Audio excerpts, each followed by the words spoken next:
This is the Protestant Libertarian Podcast, a project of the Libertarian Christian Institute and part of the Christians for Liberty Network. I really hope that you guys enjoy today's show.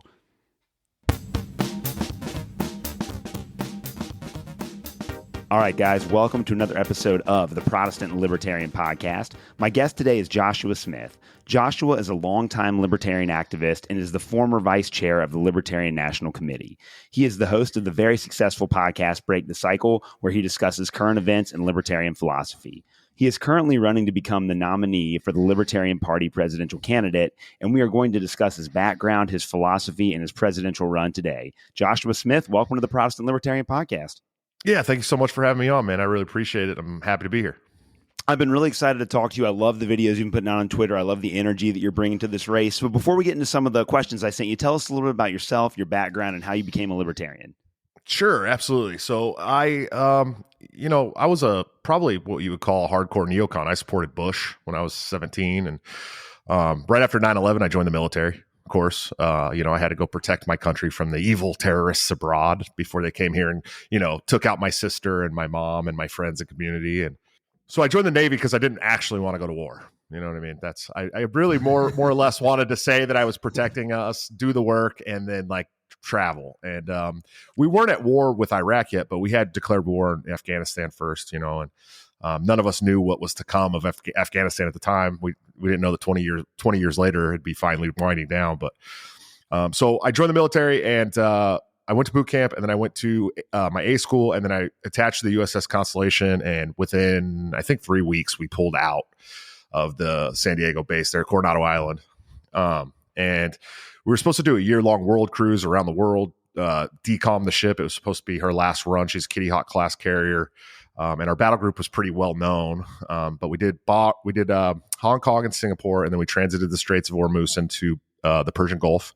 We were supposed to do a routine patrol of the Persian Gulf, and George Bush declared war in Iraq while we were sitting in the middle of the Persian Gulf. So our battle group was the largest part of the shock and awe campaign. We dropped 100 million tons of ordnance on Baghdad. And there was a moment there before we started dropping ordnance, and I'm just a fuels guy. I say we, but I was fueling these jets. I mean, I was the guy that was fueling and defueling and doing all the stuff on the deck and taking QA samples. And there was a moment where they turned our second galley into basically an ordnance building station on the ship, and I saw these big, huge rolls of leaflets, and the leaflets were in Farsi, and they had little cartoons on them, and it's basically said, "Leave your homes. We're going to start dropping bombs."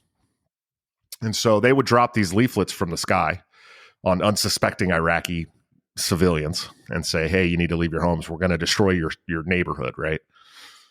And it really hit me hard, man, because a lot of us think about the Middle East as this desert, that and just glass them, and all this stuff, but it's not really the truth. I mean, these big cities in the Middle East are like where I'm from in Oakland. People get up every morning and they put on their boots and go to work, and they have dreams and goals and aspirations, and kids go to school and they have family pets. And it's pretty terrible to think about in that aspect and that light, what we were doing over there.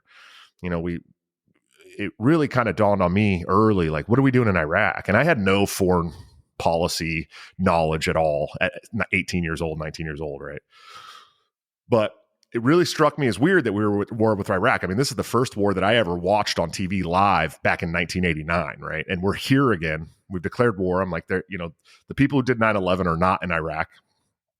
And it really just kind of started driving me crazy. It really jaded me on the whole mission. I wanted out of there real bad. I didn't want to be a part of it anymore. And when I got out in 2005, I found Ron Paul in 2007, and that changed my entire life because he was saying exactly how I felt. And I was still a registered Republican, but I didn't feel like the Republicans were my home anymore because they were all staunch John McCain, George Bush Republicans at this point, all neocons. They all wanted war in the Middle East. There was the five country plan to get us into war with Iran. I mean, they were bloodthirsty, and then I found Ron Paul, and he was saying everything I felt about, this terrible leviathan of the foreign military industrial complex. And but he was also talking about the Federal Reserve, and a ton of other things that really resonated with me. And I started to learn from him. And so I worked on his campaign in '08, still a Republican. And I watched the way that the Republican Party treated Ron Paul. They were arresting his delegates at caucuses in places like Louisiana, New Orleans. And I was just like, the Republican Party has entirely left me. So I joined the Libertarian Party in 2010. First time as a registered voter. I didn't know anything about state affiliates and national boards and stuff like that. But I was hyped up and I wanted to know what campaigns for them I could work on. I was like, this is the future right here. These are the anti-war guys. This is who I'm joining. And within 3 months of emailing them, no one had gotten back to me. So I just stopped my donations to the party and stayed a registered voter. And then in 2012, I worked for Ron Paul's campaign again. Tried to get people to write him in California. And then in 2016, I was watching this, and I'm still a registered libertarian voter. I'm living in Southern Washington at the time. And I'm watching this campaign get put together for Trump and Hillary Clinton. And I'm going, no way am I going to be a part of this clown show. And so I started looking into the Libertarian Party again. I was like, this Gary Johnson guy, he's kind of a doofus, but he seems all right. I didn't know much about Bill Weld at the time. Once I found out about Bill Weld, it was, it really bummed me out. But I joined the Libertarian Party of Washington. I went to their state convention that year, and I was the only one that showed up from my region. So they made me a Region 5 rep for the state party. That's where I learned how to work for parties. And I started building affiliates in Southern Washington across the border from Portland, Oregon. And then I ran for national chairman of the LNC in 2018 against Nick Sarwark, who I had actually previously really liked and thought he was great until he started going after my heroes like Ron Paul and Eric July and Dave Smith and all these great guys that had, at this point, I knew and loved, and they were heroes to me. And, I was like, I can't let this guy go after these people. So I lost to him. I got like 12% of the vote, but I ended up on the board anyways. And then I ran again in 2020 against Joe Bishop Henchman. Very, very thin margin of loss there. We almost won. Ended up back on the board as an at-large, and then of course ran in 2022 for vice chair and won. So that's kind of my story to where I am now. But along the way, I read all these great philosophers like Murray Rothbard and Henry Hazlitt and F.A. Hayek, and I even read David Bose, and I read a bunch of the other side's philosophy as well. Murray Bookchin and Kropotkin and Marx, so I could learn how to argue against these ideas, because I think it's really important that our side reads that stuff so that we can have a better understanding of what we're up against. But it's like a window, once you open it and you go through it, you can't return through the window. It's done, and so that's where I'm at now. I'm a hardcore, staunch anti-war guy. I'm a in the Fed guy, and I'm tired of the current state of politics in the United States. And I said today, I think that what separates me from the other libertarian candidates is I'm willing to die in the back of a convertible in downtown Dallas to try and make a freer life for my children. I don't know these guys are, but I am. So right. Well, I know you have spent with your podcast, Break the Cycle, and I know a lot of my listeners are going to be familiar with your show. You have been very public and done a very good job of articulating libertarian ideas. What made you want to go public with these ideas in that forum? Well, I had a publication several years ago in 2016 when we were watching Gary Johnson called Think Liberty, where I actually did the interviews with people for our podcast there. And I interviewed great people like Eric July and Walter Block and just great, wonderful people. And so I always kind of was public with this, but I knew that, I kind of had the gift of gab. I know how to speak. I've become really a lot better even in person with, talking to people and shaking hands and talking about these ideas. And it was like, I felt like if I didn't use that gift that I was given, I would be wasting it. And people kept telling me, this podcast sphere is so saturated in this market. And that's not true. Actually, the vast majority of podcasts are not libertarian leaning or libertarian based. In fact, I wish there was more people doing libertarian style podcasts because there's not enough. We need more of this media because they won't put us in the corporate news media. So we have to make our own. And so that was kind of my thinking on it, is like, I'm going to do this so that I can try to change society in any way I possibly can. I famously have 6 kids in the home, 7 kids with my oldest that just moved out, and 8 when our new one comes in December.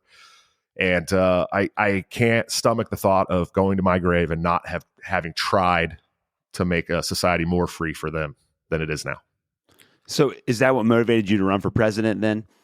It was a big part of it. Yeah, I think, we spent all this time with the Mises Caucus taking over the party so that we could get to where we are now, right? Like this is the precipice of like running a good candidate that's going to go out there and be bold and say the things that need to be said without worrying about who he offends. And it was Dave Smith. That was the guy. Like, I was like, all right, Dave's going to do this. I told him at one point, I'll quit my job and come be your campaign manager, man. Just let me know.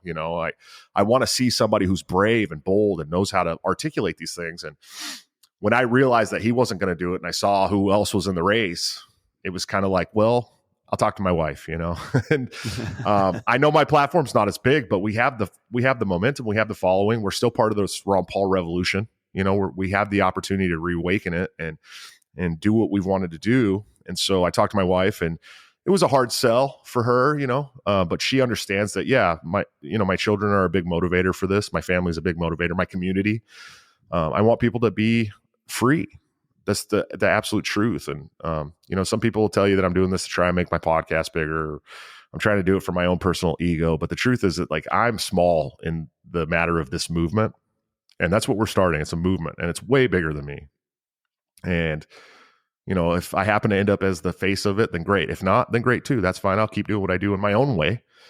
But it's not about my ego. It's about wanting a freer society for my friends and my family and my community. So. Yeah, I love it. Now, there are a lot of very important issues that you have to address as a presidential candidate, and I want to run through a couple of those with you right now.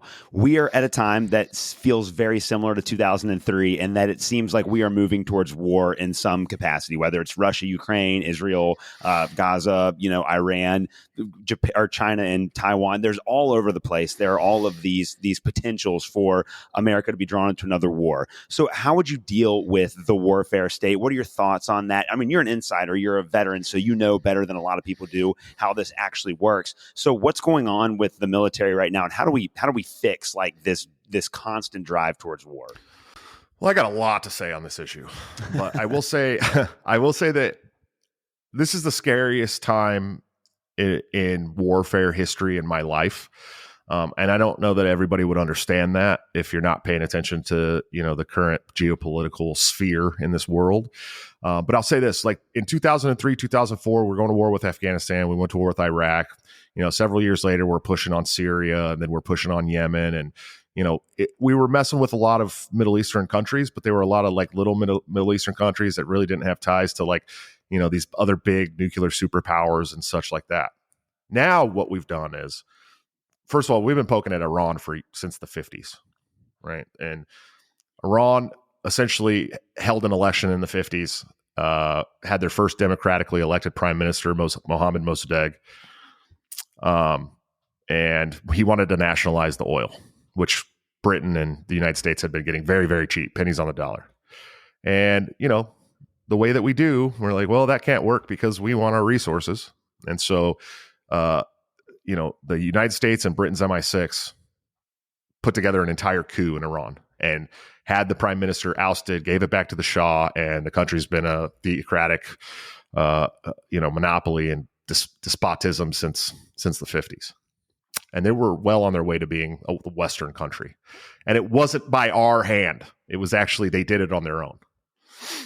And so they've hated us pretty much ever since. They had this way to finally fix their economy and do all these great things. And so we've been pushing to have that war with Iran ever since. And now with the precipice of this war with Pakistan or Palestine, we're talking about Hezbollah and Iran and tons of other Middle Eastern countries telling us, don't do that.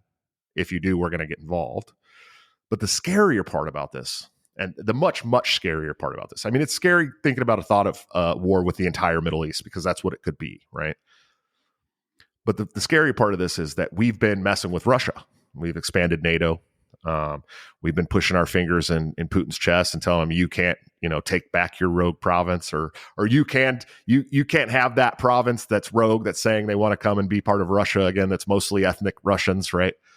And we're driving Iran into their arms now, right? And so Iran plus Russia is very scary on a geopolitical scale. But worse than that is that we're also now, for the first time since Nixon, telling China that if they try to take their rogue province back in Taiwan, we'll go to war with China. And the whole time we're pushing Russia into the arms of China. So now we're looking at three huge militaries, one of the best air forces in the world, nuclear superpowers, all this crazy stuff, all teaming up together. And they're all becoming part of this new economic system, BRICS, if you're familiar. Yeah. Kind of like NATO, but economics, right? Where they're trying to push to get off OPEC and all that stuff, which I'm a fan of. I think that they should. But they're all ganging up. And it's because of our foreign policy, our terrible foreign policy. And they've run war games off the coast of Taiwan where we lose a carrier every single time they run the war games. That's 5,500 sailors. What do you think happens if China sinks one of our carriers? I mean, it's all-out warfare, huge world war.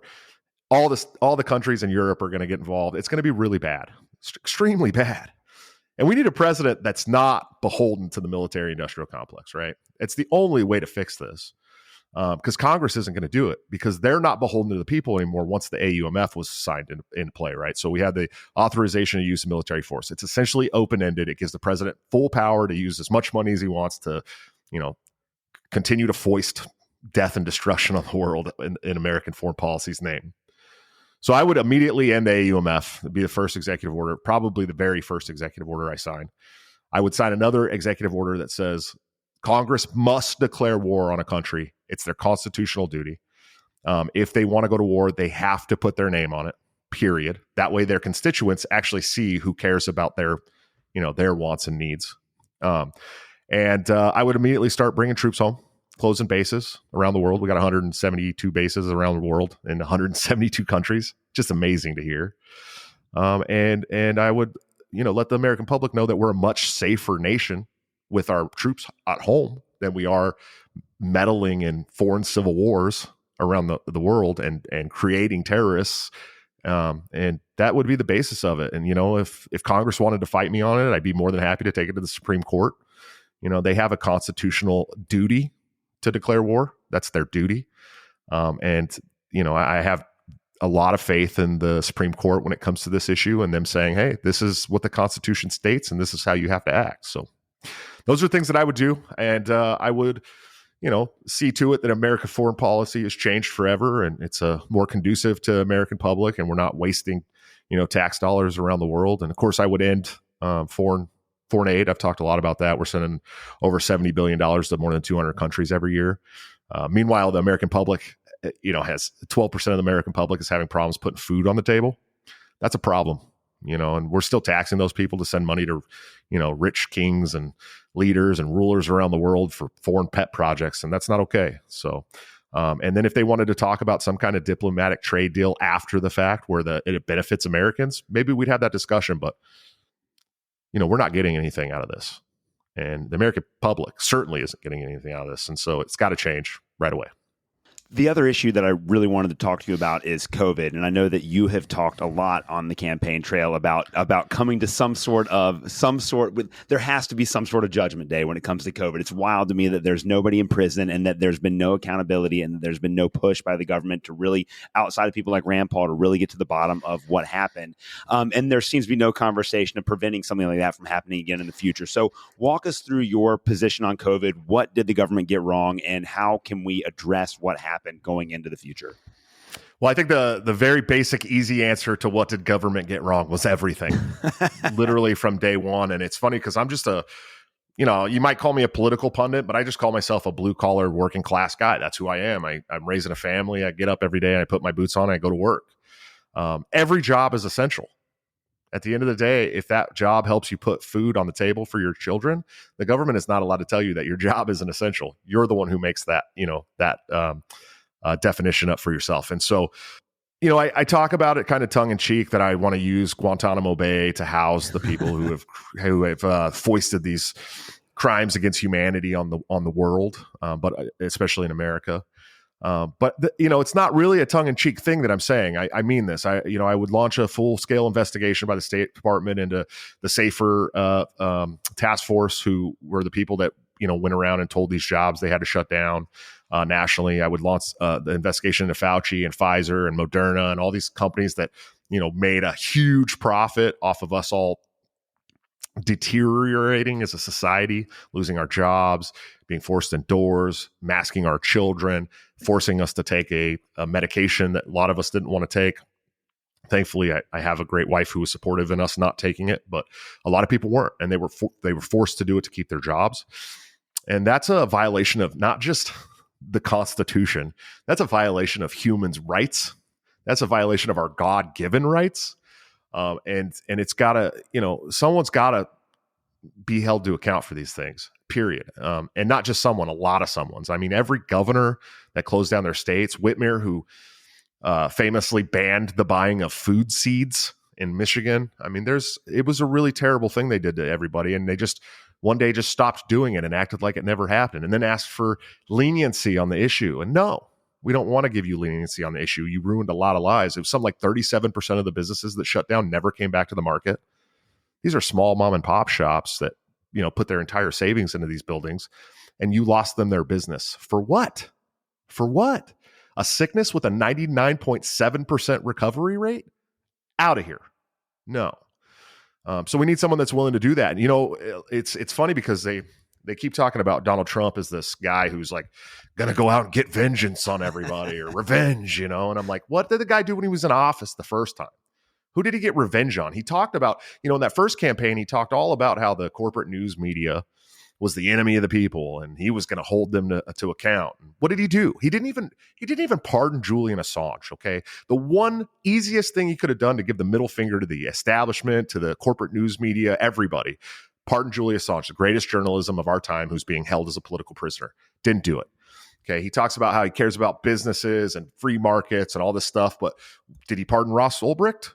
Ross Ulbricht only started an e-commerce website. That was his only crime. The guy's sitting in jail for 2.5 life sentences for starting an e-commerce website. He had a very, very easy, straightforward way to give the finger to the establishment. Pardon Ross Ulbricht. Did he do it? No, he didn't do it. Did he say, hey, deep state, you guys are spying on people. You're, running coups on presidential candidates. You're doing all this stuff. I'm going to go ahead and end all these charges and investigation into Edward Snowden, who's told on you to the American public. Could have gave a finger to the deep state. Did he do it? He did not do it. Okay, so he had all these really easy things he could have done to hold himself accountable and do the things that he said he was going to do during his campaign in the first time, and he didn't do them. So why does anybody believe that when he gets in this time, he's going to do something about all these electioneering and deep states and corporate news medias? He's not going to. I'm the only guy that's going to do what I promise. When I say I want to bulldoze the ATF building and turn it into a dog park as a memorial, I mean that. I mean that. And I'm just a blue collar working class guy. I'm not trying to game the system here. You know what I mean? I'm not trying to do, like I said in the beginning, I'm not doing this for my ego. I'm doing this because I believe in these principles. I believe in my community. I believe in my country. And I want the people that have hurt us, especially the people that have gone out of their way to quickly try to dissipate the entire middle class. I want them to pay, and I will make them pay. If people are crazy enough to put me in the White House, I will make them pay. Plus, we need the 16 bedrooms. I got 7 kids, So, but no, I'm serious. I mean that. I will make these people pay, and I'll go to the end of the earth to do it because if my country decided that I was the man for the job, I'm not going to let them down. The other really big issue has to do with the American economy, which is obviously in a really bad position. And the way that I see it right now, we kind of have 3 forces that are working against us. We have the Federal Reserve, which is continuing to devalue our currency. We have the rise of ESG and woke investing. And then we also have all of these economic regulations that have been put in place by every single administration previous to the one that will be installed in 2024. How do we fix the economy? And what would your role be as a president in addressing those issues? Sure. So I'll start with the Federal Reserve because this is the Leviathan. This is the monster. This is the beast that creates all these problems. I mean, when it comes down to it, at the end of the day, the warfare state is entirely propped up by this giant counterfeiting machine that they use to steal our wealth through a tax called inflation. Right? That's the saying that I love the most about the Fed. And it's such a boring topic to talk to people about. Nobody cares. Right. But when you do explain to them that, hey, the reason you can't buy a house right now, you know why it's so hard for you to buy a house? Because of the Federal Reserve. Let me explain that to you. You know what I mean? They can just arbitrarily set whatever interest rate they want to set. Okay. And that's That's, their way of trying to deflate the inflation. But it doesn't work. We know it doesn't work. It's never worked. It's only led to a giant crash, right? And I like to tell people that, like, look, inflation is all made up by the government entirely. At the end of the day, it's all made up by the government. The American public was on its way to being a society that retired at 50 years old with houses and cars and grandchildren and all this stuff, single parent working, right? And because of the central hub, the central control on our economy, we are now going to work till we die. If you're 40 like me, I'm sorry, there's no more Social Security. It's gone. If you don't have your own private retirement, and even by then, it might not be worth anything. It's all the government's control. They're the ones doing this. So, the president doesn't have the power to pull the charter for the Federal Reserve, this 1913 charter, right? Which is unfortunate. I think the president should have the power to say, hey, we're not going to give central control to our monetary system to some outside board. But the president does have the opportunity to appoint the Federal Reserve chair. And the Federal Reserve chair can do basically whatever they want once they're the Federal Reserve chair. So I've said very famously that I would appoint Ron Paul as the Federal Reserve chair. I'd let him go in there with his bat and tear the walls down, basically. You also get to set the entire board for the SEC and the CFTA as well, which I always mix them up. I know one of them does something else than the other one, but they're very similar. But these are the people that control, like, securities and exchange and stuff like that for Bitcoin, which I talk about quite a bit. I just did a 3-hour spaces with the Bitcoin community the other night. I think that Bitcoin's the way. I really do. I think that, when the central banking system fails, because it's going to fail, it's not about if, it's about when. When it does fail and there's no more middle class because they've sucked a dry of everything, and you're bringing $600 of fiat money to the store to buy a loaf of bread in a bag. If you have Bitcoin, you're already on a framework that relieves that pressure. And, we're seeing it in places like El Salvador now. It can be used as legal tender, and it works just fine. And it's helped them completely deflate their economy, and people are much happier. People are moving there from all over the world because it's just a better economy now. And we see places like Argentina looking to Javier Milei, right, as this great savior, because he is part of that Austrian tradition, those free market principles of getting rid of this central authority over the economy. And they see El Salvador being prosperous, and they want that for themselves. So we're seeing a whole continent start to take after these ideas, and it's working. So we've got to break apart the Federal Reserve in any way possible. And I think that's the way to do it. I think we put a chair in there that's going to say, all right, well, we'll just get rid of this stuff. But also the president can direct the Treasury entirely to not take any advice from the Federal Reserve, which I would also do. So I think those are the biggest things that we could do to really get ahead of the Federal Reserve, cut down this inflation, get us back on a deflationary market that's going to, put more money back in people's pockets. Of course, I famously would like to cut the income tax entirely. And that's going to be a hard one, because the president does have the power to do that. But Congress will fight you on it, because it's how they fund all their pet projects and stuff. And but I would like to get rid of the income tax entirely, which means capital gains, state tax, and the payroll tax, of course. That will hurt the warfare state probably more than anything. And that's, my goal as a president would be to disrupt the status quo, not to get in there and continue to prop it up. So that's definitely something we do. As far as regulation goes, we're going to have to sit down with a team of economic advisors, basically. If I was to get into the White House, we're going to have probably the best team of economic advisors that's ever been in the White House. People like Tom Woods and Bob Murphy, and these great people that understand the whole system better than anybody else. And we're going to cut every single thing that the president can cut. I mean, that's really, at the end of the day, that's what's going to happen. I think that the executive order that Trump put into process was where for every one new regulation, you had to cut 3 regulations or something. I think that was a great start. Of course, Biden ended it right away. But I would put something like that back in to keep Congress from adding a bunch of new regulations, knowing that I'm coming to rip the regulations up.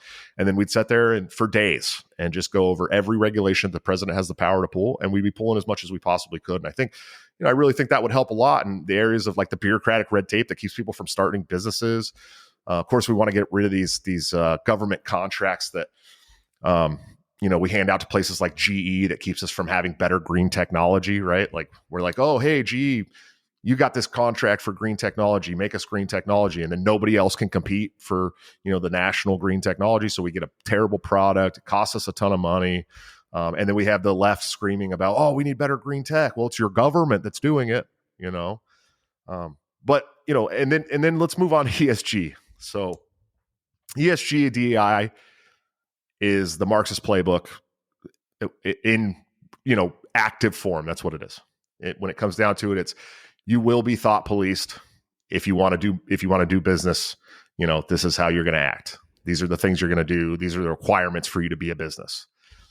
But on like a whole nother level, right? They've infiltrated the highest parts of our government, our institutions, our academics. But here's what the president can do about this, because there's no way that I can fight this at like the local level, right? You can fight this at the local level. You can become, the school board. You can become the local sheriff. You can become the local commerce board. You can become these things and nullify those on a local and state level. I implore everybody that's listening to this to go run for an office in your local area. I guarantee you, it's going to be so much easier than you think it is. But what we've done is, Obama signed into law this executive order that basically said, the federal government has to have a DEI board. Okay. And every business that takes a government contract has to have a DEI board.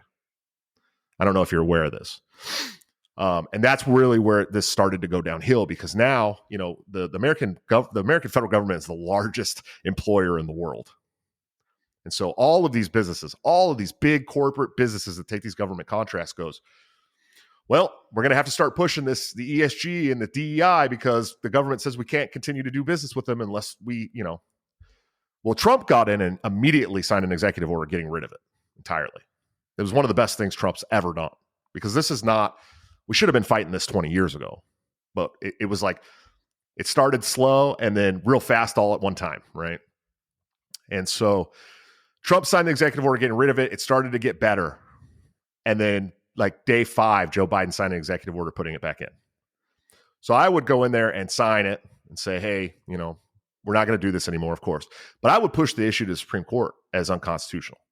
I don't think we can tell, as a federal government, I don't think we can tell businesses what kind of like social requirements they have to do business. Okay. You shouldn't have to, like, we can't tell you to donate a certain amount of money to charity, for instance, right? Like just stupid things like that DEI and ESG requires.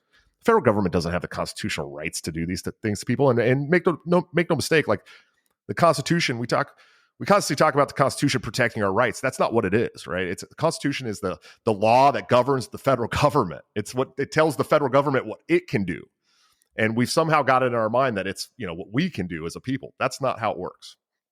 So I would try to fight that to the Supreme Court, but for my tenure in office, if I was to be in the White House, it wouldn't be a requirement of any board. In fact, we may try to sign another one that says you're not allowed to take part in DEI and ESG if you'd like to do government business, right? See how that works for 4 years. See if we can go the opposite direction. But that's something that I have to work on with like someone like Clint Russell, who's very good with this stuff, and sit down and find out if there's a way we can do that lawfully. But it's got to go. We have it at the highest branch of our government is setting the tone for the rest of the country all the time. And that's what we've done with DEI and ESG. And it's got to be broken down. It's the only way. Another issue that's really important to my listeners is religious freedom. And I know that with the rise of DEI, it does seem like there are, in legal spaces, places where you can clearly point to legislation that has eroded some of that religious freedom. Like, for example, in my state, the state of Kentucky, during the COVID pandemic, our governor shut down churches, and then he sent police officers to any churches that continued to stay open to record people's license plates numbers so that he could track them for that. So there's all kinds of things happening like that. How would you help preserve religious freedom as president? Well, first of all, my friend sued your governor over that, by the way.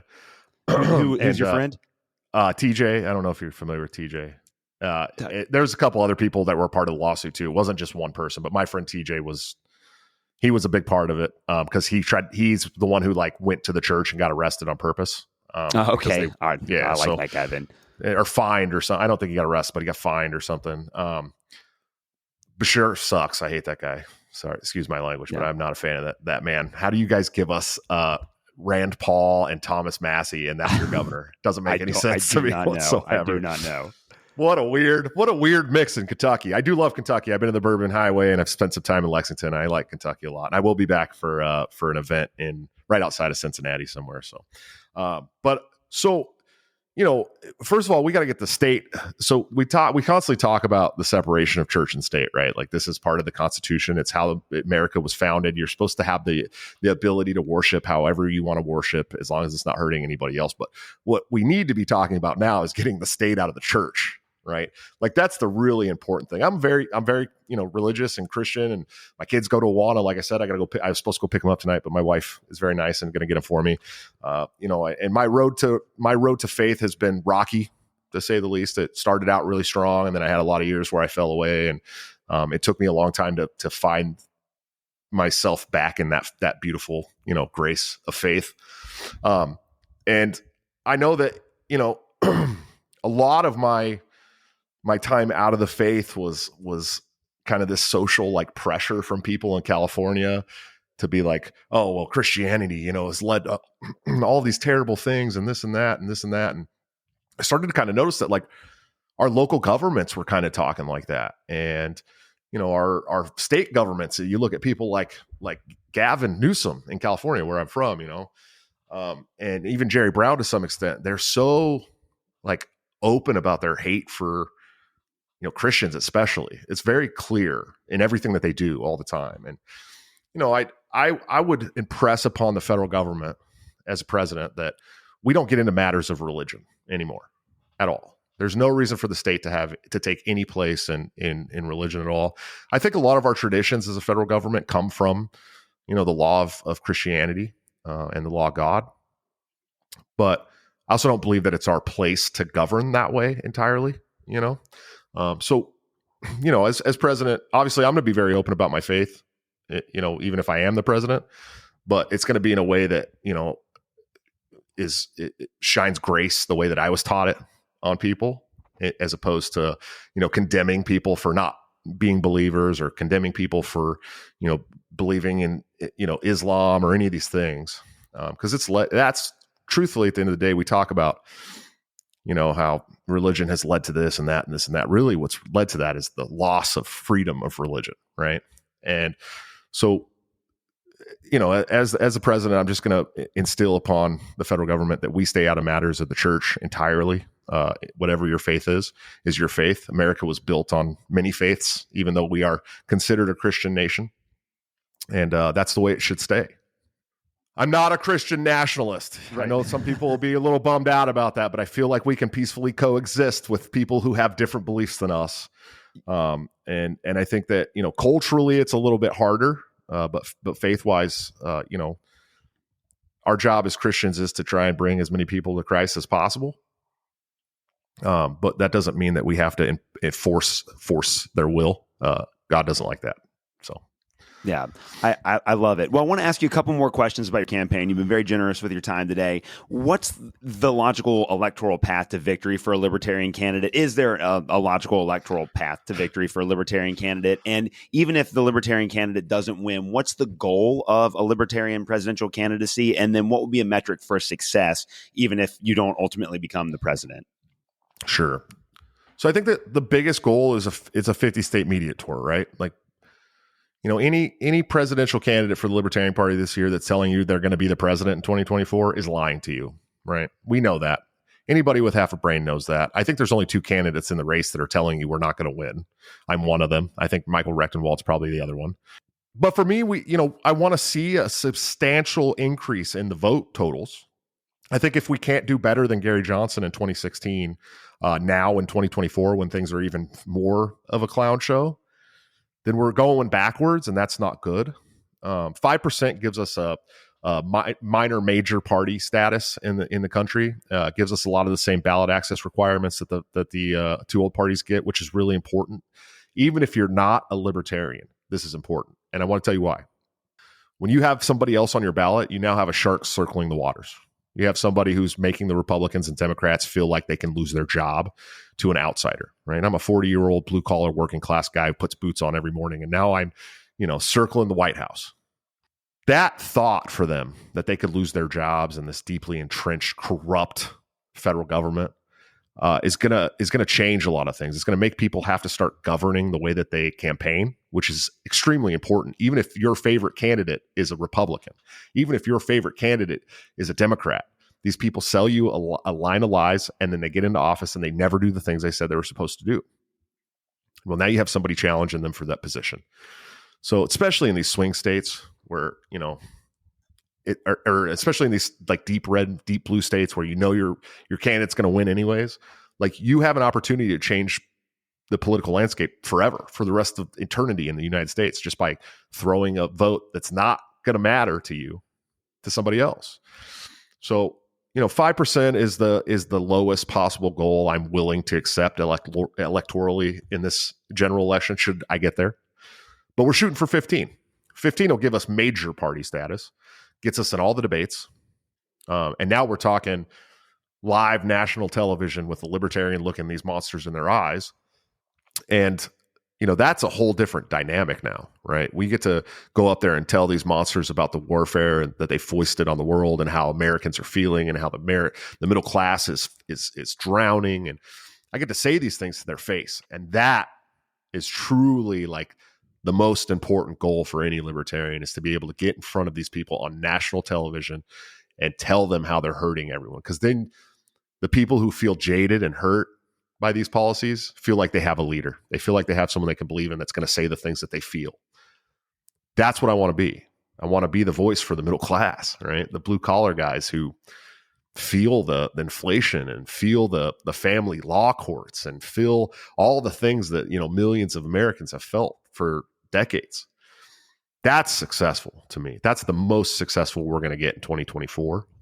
Just polling at 15% prior in the general will literally put us on the debate stage. So, it's going to be hard if RFK gets ballot access on all 50 states. Of course, that'll pull some votes. But I've seen some polls where he's only pulling votes from the Democrats and Republicans, and he continues to harm himself on pulling votes with the Republicans because he keeps saying dumb things. And so at some point he may only pull from the Democrats. I have not seen a poll where he hurts the Libertarian or the Green Party for that matter. So we'll see how it goes, but I think that we have a really good, unique opportunity to, if nothing else, set the stage for an actual big run in 2028, which is my goal as well.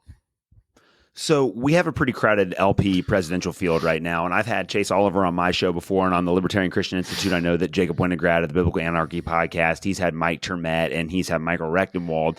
And when it comes to policies and when it comes to philosophy, there's a lot of consistency between all the Libertarian Party candidates. So what distinguishes you from the other people that are running for the Libertarian Party nominee or nomination right now? Bravery. I think bravery is the biggest one. I'm not afraid to say things the way they're supposed to be said. I said in the beginning of this that, I think that what really separates me from these people is that I'm willing to die in a convertible, rolling downtown Dallas for these ideas. I am. I mean that. I truly mean that, and there's a good chance, you get big enough and the CIA might try to take you out or something. Right. And so there's that aspect to it that I'm actually, I actually care about these ideas and this philosophy so much for my children and my grandchildren that I'm willing to die for them. Second of all, I'm a blue collar working class guy. I'm just a normal guy, millions of Americans every day. And these other guys aren't. I mean, they aren't, Mike Termot's never had a private sector job before. He worked for the federal government for a long time. And then he was a cop for a long time. Michael Rechtenwald is an academic and professor and lecturer who lectures all the time. He still speaks like he's a lecturer now when he's, giving these speeches. I'm not sure about Chase, but he's not a blue collar working class guy either. He may be middle class. But Lars Mapstead is like a website mogul who got all his money off porn sites. Right. So I feel like I'm the one who can connect the most with the everyday American, the people who are feeling these policies in their pockets and their homes and their families. And I don't think anybody else has that unique perspective that I do in this election. As far as the libertarians go, or for any party for that matter too. I believe it separates me from all the party candidates But yeah, those would definitely be the two biggest areas that I think that I can separate myself from them. We do agree on a lot of principles, of course, all of us do. And it's really going to come down to how the delegates want that stuff said. And I'm brave about it. I'm going to go out and say it exactly the way I want to say it, and exactly the way that a lot of people are feeling it. And I hope that the delegates can see that. Well, Joshua, give us the final sales pitch for your presidential run. Why should libertarians support you? Sure. So if you are familiar with me, great. If you're not familiar with me, just know that I have a rage inside of me for this federal government that has hurt my family. I mean, truly, and my communities and my states and my country. And I've spent so much time fighting for the Libertarian Party and focusing my energy inwards. And all I'm asking is for you to give me the chance to focus this rage and this passion for these ideas and these policies at the uniparty where it belongs. It's a very, very, very easy process. All you've got to do is become a delegate for your state, show up to Washington, D.C., vote for us at the national convention. Bam, we're on the ballot in at least 49 states. And you have the opportunity to hear these things, spread around the country like wildfire. We're going to bring the Ron Paul revolution with us. It's a reawakening, a reimagining, same principles, and a little bit more style. That's it, and we have an opportunity to do something really, really, really good in 2024 for these ideas and for the movement as a whole, not just the party, the movement. And so I just hope that everyone will give me the opportunity to do that and help us get there. And I appreciate you having me on, man. Hey, this is great. Before I let you go, where can people find you, follow you, and support you? Sure, absolutely. So we have the website for the campaign. That's joshuasmith2024.com. There's several things you can do there. You can sign up to become a volunteer. We need volunteers for everything, whether it's just social media, writing. We have a huge, great policy team with a bunch of policy stuff that we talk about all the time, including, energy and family law. And we get down to the nitty gritty. So we'd love to have your help there. You sign up for the email list there to get email updates. Of course, you can donate money. This is so important. I need libertarians to understand this. We cannot compete with these ideas alone. It's very important that we have the philosophy and the ideas, but we are up against financial juggernauts. Absolute juggernauts, some of the biggest financial politics schemes in the entire world. We cannot compete without money. So please open your wallets, man. Throw a couple bucks at us, $5-10, whatever you can do. The max is $3,300 a year. You can do a monthly, $5 a month, whatever it is. It all helps us. We have a ton of travel and media requests. It's absolutely insane right now. And we can't do it without your help. So that's really important. And of course, go check out my show, Break the Cycle. With Joshua.com or with Joshua on YouTube. You can find that at youtube.com/fight the despots. We do a show every Thursday night. We do talk about the campaign quite a bit on there, but we have cool guests and stuff. I think Guy Swan's coming on soon, and or Ben Swan. I always mix them up. Ben Swan's coming on soon. And probably Guy too soon, but we got some really great guests coming up. And and you can follow me on Twitter at Joshua at Large. A lot of warfare going on over there though. So be careful. Just know that you're in for a Twitter war if you see me over there. Hey, well, Joshua Smith, thank you so much for coming on the show today. I really appreciate it. Yeah, I appreciate you having me on, man. Thank you so much. Thank you for listening to another episode of the Protestant Libertarian Podcast. If you have any questions or comments, please reach out to me at theprotestantlibertarian@gmail.com. You can also find me on Twitter. You can follow me at the handle @ProLibertyPod. Again, that is @ProLibertyPod. And you can also visit me at theprotestantlibertarianpodcast.com. At theprotestantlibertarianpodcast.com, you can also support the Christians for Liberty Network and the Libertarian Christian Institute. Thank you guys so much for listening to this episode, and we will see you next Tuesday.